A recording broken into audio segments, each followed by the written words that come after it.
Good afternoon. Welcome to Terrorism.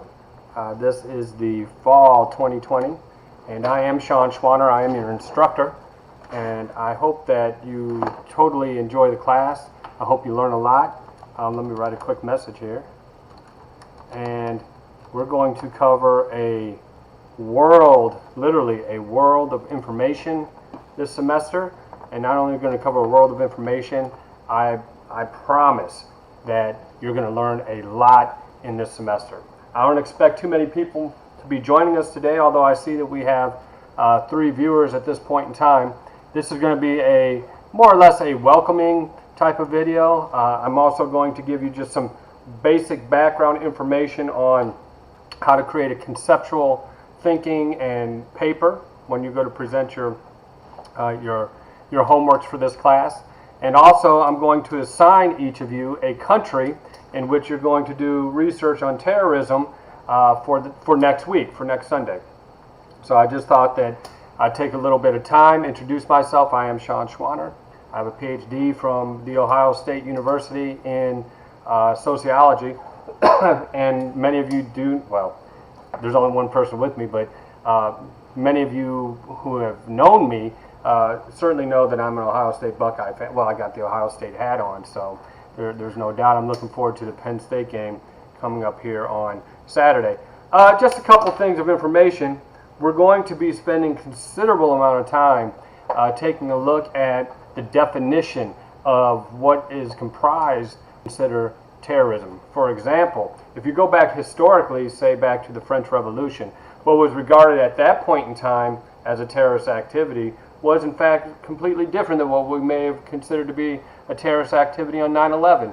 And then when we take a look at terrorism, you know, we understand that terrorism on 9/11, as far as we know, came from external sources, and it makes me wonder when we take a look at terror, how do we characterize and take a look at, you know, the nuclear bombs that were launched and dropped on Hiroshima and Nagasaki back during World War II. In addition to that, you know, we think in terms of terror at an international level, and that certainly is one way to look at it, but coming from a very, very violent background myself, where there was violence in my home, there was violence in the neighborhood, you know, there was violence everywhere that I looked. Essentially, I grew up experiencing terror. I was mortified. Hello, Janine. I was mortified to get up out of bed. I was mortified to walk down the street. I didn't know what was ever going to happen in my house. Janine, I'm doing great. I'm finally over pneumonia, right? My blood pressure has finally subsided. I'm back down. I was able to fight off a stroke that was coming a couple weeks ago when I was on a flight across the country, and I was in between flights in Charlotte, and my blood pressure was 210 over 170, which was a precursor to a 3rd stroke this year, which I just didn't want to have. Hey, Darlene, good to see you again. And so that was that, and then I drove across the country last week to come back, and I drove all the way across the country with pneumonia. So, you know, it's been, I've been very tired. However, I'm doing great. And I know I'm seeing some difficulties with the telecast. It's mostly a Wi-Fi issue, but watch all the way through because we're going to be fine. But in any case, when we take a look at terror and we think in terms of definitions, you know, we spend over $2 trillion a year on, you know, fighting terror internationally. But if you take a look at it statistically, not many people die in the United States each year from terrorist activity. Now, it gets a little bit complicated, even though the numbers wouldn't jump up high. Do we think that the right wing, especially now that we're seeing divisions, social divisions in the nation, if the right wing kills somebody, is that terrorist activity? If the left wing kills someone, is that terrorist activity? If they don't kill anyone, is it terrorist activity because it's invoking fear? Or are we just invoking division? It doesn't matter, because depending on how we define it is going to have an impact on the type of policies that we pass along the way. So it's not just a matter of saying that's a terrorist activity and that's not a terrorist activity. It also has an impact on where we spend money, how we allocate resources for policing, you know, for secret security, what have you, FBI, CIA, et cetera, et cetera. So when we take a look at it, the way we define this is very, very important. Hello. Hey, Maritza. Hey, I'm glad you made it live. As you know, I'm not doing anything live because there's been so many complaints this semester that I changed the schedule, which I've never done. So now I'm just going straight asynchronous. But I really do like having people live because you can ask questions while we're having a conversation. And for me, that makes a huge difference in terms of how we deliver. And of course, and I'll come back to terrorism here in just a second. And of course, as we look to next semester, we still don't know what's going to happen because of the spikes in the coronavirus cases. We are noticing, for example, that it's having a significant impact on the way we deliver our life, right?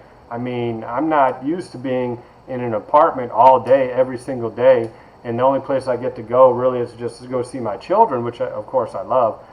Hey Grace, nice to see you again. I know things are going on in other classes, but this is going to be much different. It's tighter.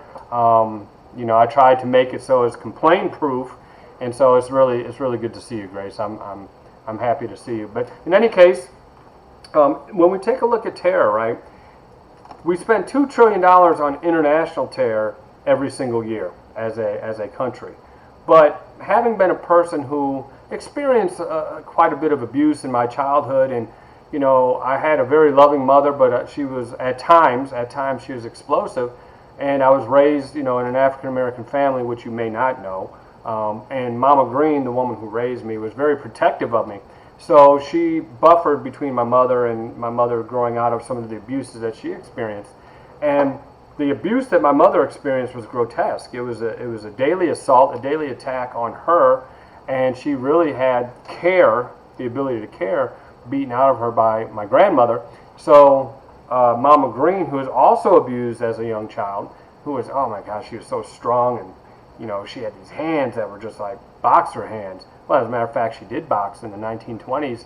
She'd go into taverns and they would throw down money to see if any man could beat her. Well, she was the woman that raised me, and she was this buffer from my mother until my mother grew and learned the ability to care. So for me, terror, the international terror, had nothing to do with me, right? I was more afraid of what was going to happen in the house. You know, I wasn't afraid of the Michigan militia, which existed when I was alive. I mean, it wasn't well known, but there were hate groups and hate organizations coming to the forefront in the 1960s. You know, the first international terrorist attack that we can remember, you won't remember it, I can remember it. I watched it on TV. I watched it live, as a matter of fact. It was the 1972 World Olympics, in which, you know, the Israeli camp was held captive in terror by a terrorist organization. Exactly, Janine. There's so many different types of terror that we really need to take a look at what are the definitions, right? Because if you were a person that represented universities and liberalism, then you were basically executed. Hey, radio, what's happening? Good to see you. You know, so who was terrorized? Terrorized were those persons who had a different belief system than those who were taking over, right? If you take a look at the American Revolution, who was the terrorist? Was it the British or was it the American revolutionaries? And I'm not making a value judgment. I'm just saying, who was the terrorist and how do we define it? If you ask me, you know, given my mother's situation, my situation, Mama Green's situation, hey, Jemmy, good to see you. Good to see you. Hope everything's going okay in all your other classes. Same with you, Radio. Same with you, Janine. You know, how would we define it? But here's what's interesting. Since we have this fear of international terrorism, although I think it's kind of died down, especially in the last year with all the internal division that we have, I think that for sure we have a situation in which that money, if we diverted it back towards little kids, because if you take a look at it this way, numerically, and you can even take into account the number of people who perished in 9/11, right, back in 2001. If you take a look at that, 3,000 people died on that particular day. And since then, we average about 14 terrorist homicides in the United States, all right, per year. But even if you add in the 3,000, divide that out, it's still about 300, right? So it's about 250, maybe 300 people get killed per year in the United States. But we also know that over 360 to 400 children under the age of 2, they get killed in their own home by their caretakers, by people who, quote unquote, love them. And what we know about those kids who get murdered at home is that you know, they don't have the ability to speak for themselves. They can't communicate. They can't make a phone call and say, hey, someone's attacking or someone's threatening me. So when you take a look at it, usually a child who dies, they die at the hands of a parent or a guardian who applies blunt trauma. And usually what that means, they're either shaken to death or they're beaten with, you know, a blunt object, a weapon that is nearby. Well, that poor child lives in terror from the moment, basically from the moment of birth until the end of their life. But they have no way to articulate it. So if terror is basically creating this idea of fear, right, so that we can incapacitate and control an enemy, or whatever you want to call it, then what about terrorism directed towards our children, right? Because if the child homicide rate is, well, it's not a rate, it's a frequency, 364, you know, per year, just say 300, just say 400 per year, right? If that's true, well, if that's the tip of the iceberg, how many other kids are living in fear? And these $2 trillion, which I'm not saying is wrong, it's not a value judgment, that is being spent abroad. Well, if we're spending that kind of money abroad, right, what would happen if we spent that money internally? How would that impact the education level of those parents? We know that many of those parents are stressed out beyond belief, and right now we're seeing what? Nothing but stress. COVID-19 is changing the way we live. We see unemployment going up, especially in marginal jobs. So if that's where the stress is coming from, and you have no ability to find, you know, replacement for your employment, and you're having a hard time with income, how many kids right now are absorbing the brunt of COVID-19 through stressed out parents?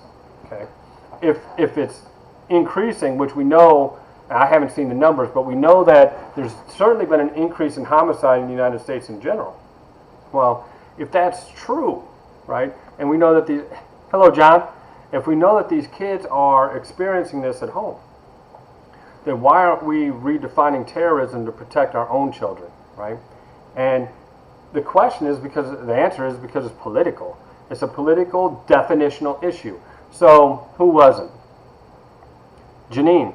Janine already said it, because there's many types of terrorism. There's many different ways of looking at it, right? So we have to go through the process of breaking it down. Is it ideological? Is it driven by religion? Is it driven by ideology? Is it driven by conservatism, liberalism? Is it driven by economics? Well, depending on what you think the impact on how we address the situation. Because if it's an economic issue, but you go and attack religion, it doesn't make any sense, does it? But if it's rooted in economic or rooted in religion, then why are you going to engage in embargoes and tariffs that are economically derived? So, in other words, when we figure out exactly what the root is of the terrorist activity, whichever type it is, then we can actually come up with solutions. And I think that all too often we utilize media, and the media is by definition designed to get your attention and to promote, I don't want to say promote an ideology, but it certainly reinforces ideologies, correct? If you're watching Fox, you're probably going to be more of a conservative ideology, and if you're watching CNN, you're probably going to be more liberal ideology. And basically what that means is we attend to, selective attention is what it's called. We select out those channels or those pieces of information that confirm what we already believe. The issue is that it limits our thinking. Now, the reason why I want to bring up it limits our thinking is really simple, because once we create a common sense mindset as to what a problem is, that's where we end up focusing our attention. And it distracts us away from other possibilities. Hey, Diana, good to see you again. Hey, Jocelyn, you called me during class, man. No, you gotta, okay, this is for you, Jocelyn. He just called me a couple minutes ago. I couldn't answer. I'm in the middle of talking to you all. But no, it's not too late. Send an email to the chair or the department secretary tomorrow, and I won't have any problem signing you in. So just give them a call, text message. I don't know the email. I don't know the name, but it's Padron Campus, and it's social sciences. So yeah, I'd be glad to let you in. I'm kind of that way. To me, if I have one person, 2 people, 20, it doesn't matter. It's just, just a little bit more work in terms of grading. But the way I look at it is, his name is Richard Tapia, and so the chair. And so basically, the way I look at it is, come on in, right? Come on in, because I'm here to provide you with an education. I'm going to try. But when we take a look at your perspective when it comes to terror comes to terrorism or what have you. Or it doesn't matter, hate, economics. You all have some kind of ideological position, some kind of framework that you use when you look at the world. What I want you to do is I want you to break down what you already believe, come back around and discover what your thoughts are. All right? I want you to come up with your own ideas so that you can think for yourself. Because actually, if we take a look at the world around us, it's shifting, right? I mean, your ability to memorize for an exam has no place in this current makeup. You have to be able to think. You have to be able to think creatively. You have to be able to think on your feet, right? So when we take a look at that, I really want you thinking for yourself more so than trying to get an answer correct. I don't care if you get the correct answer or not. I want to see if you have a thought out plan or a thought out idea, something that makes conceptual sense. Speaking of which, everything that you write for me, and there's only going to be 4 assignments, everything that you write for me, I want it to be conceptual, okay? There's a video that I produced in my YouTube channel. It's a short one. It's only like 2 or 3 minutes. It's called How to Write a Great Paper. Watch that thing 20 times, okay? Because the reason is because it breaks down for you a very simple process to go from an idea to a structured and aligned type of write-up. And that's what I'm looking for. And when you take a look at how I structure that video, you're going to see what I mean by concepts. You're going to see what a conceptual paragraph looks like. I don't want you describing any of this stuff. When I give you a country, like I say, okay, write a paper about terrorism on Afghanistan, what I don't want you to do is just describe Afghanistan. I'm not interested in that. I'm interested in the analysis, because the analysis is what's going to give us the ability to come up with solutions to the issues, right? So that's kind of where I'm coming from with that. The other video is called Who Am I? I'm going to give you a short Who Am I video, which basically explains how our position in society is a structured position, how it's not random. It's actually, our social placement has a huge impact on our life outcomes. And that includes terrorism, right? I mean, as you go through and you write these papers that are upcoming, you're going to find that there's not one solution or there's not one way of explaining terrorist activity. Okay, but what you are going to see is that there are definite patterns of how terrorism finds its legs and how it gets structured within various societies and nations, right? Or through religious doctrination or ideological doctrination. So you're going to see how these things manifest. So you'll watch that Who Am I video. Now it's not mandatory, but I think you should watch both of those. This one is going to be mandatory. Of course, you're watching it now, but this is a mandatory lecture that you need to be a part of. The other 2 videos, I very strongly suggest that you watch them. And then the last video is also called Who Am I? It wasn't for this class. It was for a completely different class. And if you get through the first 10 minutes, because the first 10 minutes was more organizational, but you get through the first 10 minutes, it really breaks down this idea of social structure and social institutions. By the way, I'll just make it simple. Something else. During this video, I'm going to assign every single one of you a country to do research on. Right? So you're going to look at those 2 videos, and when you look at those 2 videos, I'm going to give you a country, and you're going to research that country and discover and research terrorism in that country. Now, it may not just be today. You maybe have to go back 200 years. You may have to go back 150 years. You may have to go back 300 years to actually unravel the root of it. Now, when you do your research, I want you to use this. I want you to use Google Scholar as your way of obtaining your information.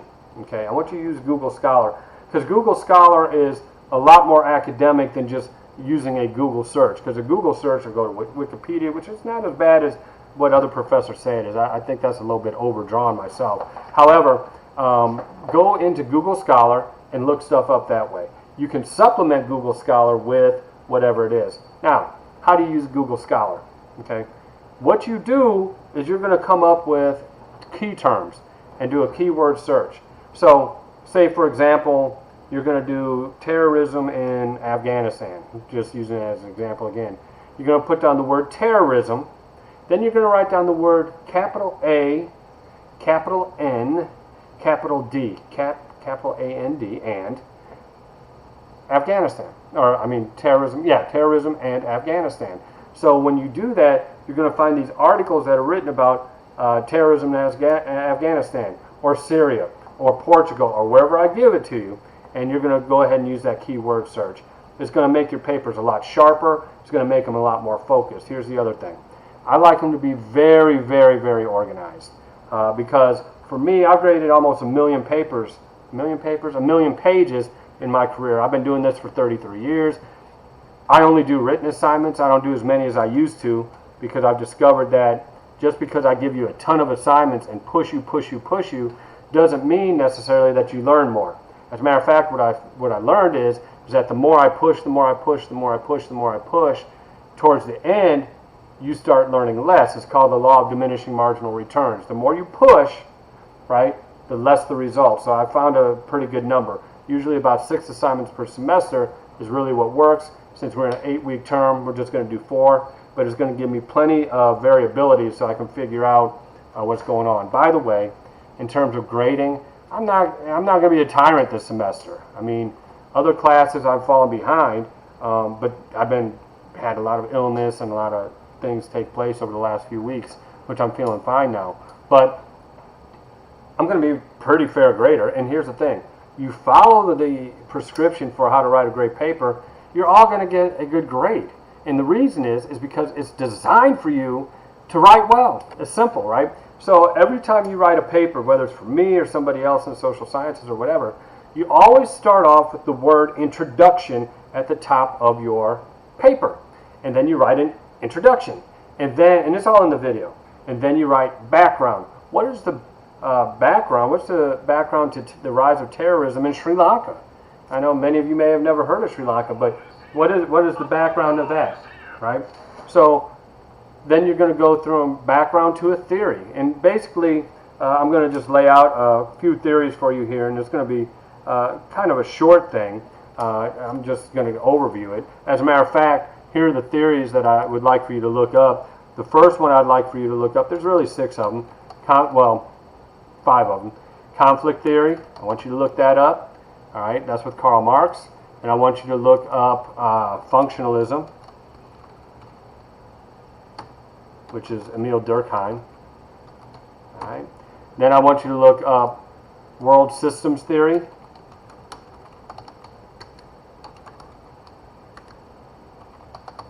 All right, world systems theory, which basically talks about how the world, all the countries are interconnected type of thing.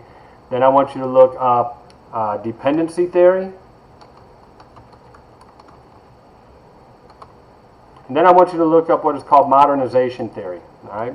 And basically, what these theories do is they give you a conceptual background by which you can make sense out of terrorism in an international context.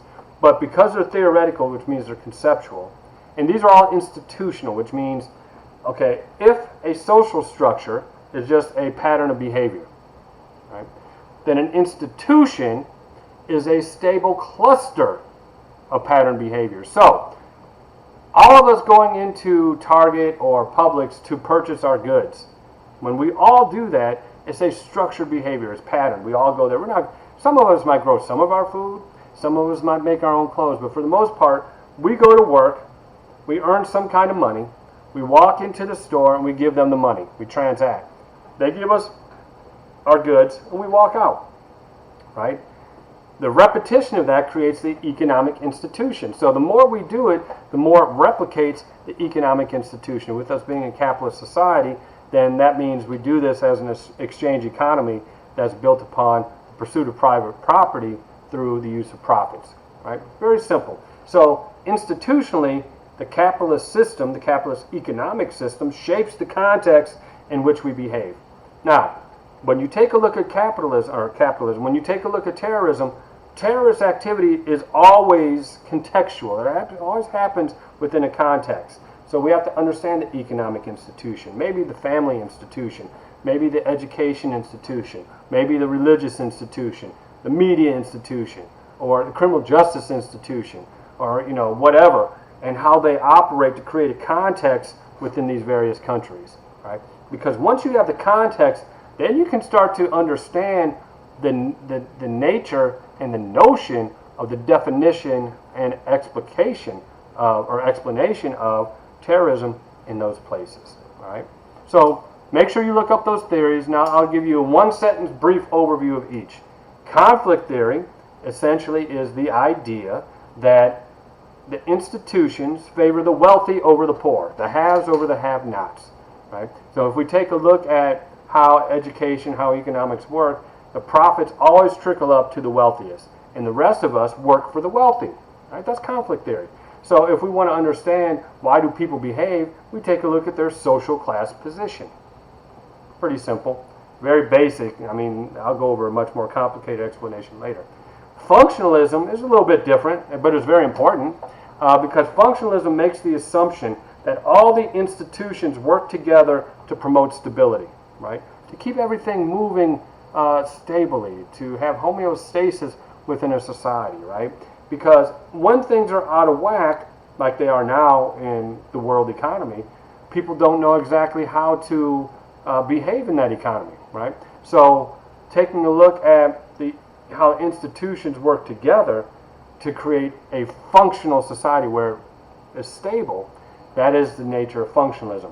When things fall apart, like they have been on a global level here for the last, well, depending on how you look at it, let's just say the last 5-10 years, and it's not about presidents, okay? I'm not in a political discussion because it's irrelevant to the president. The president didn't have anything to do, none of them had anything to do with artificial intelligence. That's created through corporations, okay? The computer was created through corporations, well, kind of, all right? Well, and for our purposes, it was. So in any case, with these structural changes come disengagement, a lack of norms. And people don't always know exactly what the rules are. In other words, when you have a breakdown of the rules, it creates what is called anomie. That's a Durkheim word. And basically all it means is a breakdown in social order, breakdown in the norms. Right? When there's a breakdown in the norms, boom, people will adapt to them. Including an adaptation and innovation, it's called innovators. Terrorist organizations are innovators to breakdowns in the system. Right? So if you look at it as an adaptation rather than a form of hatred, that would shift the way in which you would approach the problem. Right? But that's a theoretical perspective on the issue. All right? Stemming from that, when we take a look at dependency theory and modernization theory, dependency theory is a conflict theory. And basically what it says is that your third world countries, right, your periphery countries, are exploited for their natural resources and natural labor at the favor of wealthy countries called core, right? So the core controls the periphery. So what we would find is that those countries that are being controlled by the core are much more likely to have alienation. And that alienation is going to be what produces the terrorist activity, right? So that way, when you're looking at it from a dependency theory, what you're saying is that the dependent nations, the periphery, are exploited by the core nations, right? The core. Then what's going to happen is you're going to have a breakdown. And the breakdown and alienation is going to breed anger and hate. All right? So that's what you have is anger and hate. That's a dependency theory model. Modernization theory is different. Modernization theory basically says this. If you have a society and they follow a model that works, like in Western societies to fix their economy, then here's what you'd expect to happen. Issues like terrorism would disappear if they would modernize, right? If they would create stability within their system. That's how theory will shape your interpretation of terrorism, okay? And then there's symbolic interaction, which we're not going to get into, it'd be complicated, but symbolically, we could say that terrorism is a symbol to create fear, right? And who we define as a terrorist organization is a symbolic representation of competition between societies. But, you know, that's a little bit more complicated. I'm going to kind of leave that one alone. So here we go. Get your pencils out, get your pens out, get your paper, because I'm only going to do this once. And here's what we have. All right? Alison A. Sandra, you get Portugal. Dialan Alfonso, which I have you in another class. Yes, you got the United States. All right? Diana Baldizin, which you two are in another class. You have Cuba, all right? Ali Bates, Peru. Isabella Belimo, Colombia. Christopher Berenger, Thumper. Don't think I forgot who you are, Chris. I gave you China. Mercedes Campos, you are going to be looking at Brazil. Jack Cantave, Japan. Diana Charles, nice to see you again, Diana. You get the Philippines. Amanda, good to see you as well. Afghanistan, all right? Jada Curry, go ahead and go work with Pakistan. Monique Davis, Monique, your name looks very familiar to me. I'm going to give you Syria, all right? Victoria Duran, you are going to be working with Israel, all right? Let's see here. Let me scroll down here. Mekonnen Irvin Jean-Baptiste, oh man, I love that name. South Africa. Jennifer Flores, Nigeria. Drainol Flowers, Russia.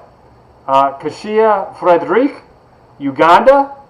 Maria Furlan, India. Sabrina, you knew when you heard me say it before, Sabrina Garcia Canizares, you knew you were going to get Sri Lanka. You're going to get Sri Lanka, which is spelled like this. S-R-I blank, Lanka, L-A-N-K-A, Sri Lanka. Have fun with that one. As a matter of fact, that's the paper that I wrote back in 1985. So, oh my gosh, 35 years ago. That's ridiculous. All right. Brother. Okay. Jonathan Hiraldo, Iran. Steve Gomez, Iraq. Tamara Jean Pierre, Germany. York Lorio, England. Diamond Marin, France. Quinette Minter, who I have also, nice to have you back. Venezuela. Julie Pasadales, who I have again. Italy. All right. Wilnick Pierre, Mexico. Osvaldo Play, Lebanon. Now we're going to get some repeats here. So let's go ahead. Karina Ponce, Peru. Anthony Porras. Let's go ahead and give you Colombia. Shauna Purier, Brazil. Reynaldo Riboyo, Afghanistan. Celia Rendon, let's see, Pakistan. Alexander Reyes, you're going to go ahead and do Syria. And then Tangelia Watson, who I think I also have, we're going to give you Israel. So basically, what you're going to do for next Sunday, right, the week and a day after Halloween, which have a great Halloween, a week and a day after Halloween, you're going to write a 2-page paper analyzing terrorism in that country. It may be current conditions. It may go back 150 years, maybe 200 years. Your research is going to dictate which direction it goes in. Well, for now, I just want to say welcome to terrorism class, and I hope you enjoy it. I hope you learn a lot. I hope you learn how you are positioned in our society. And with that, bless you. I'm going to be signing off. Have a great, great semester. I'll talk to you soon.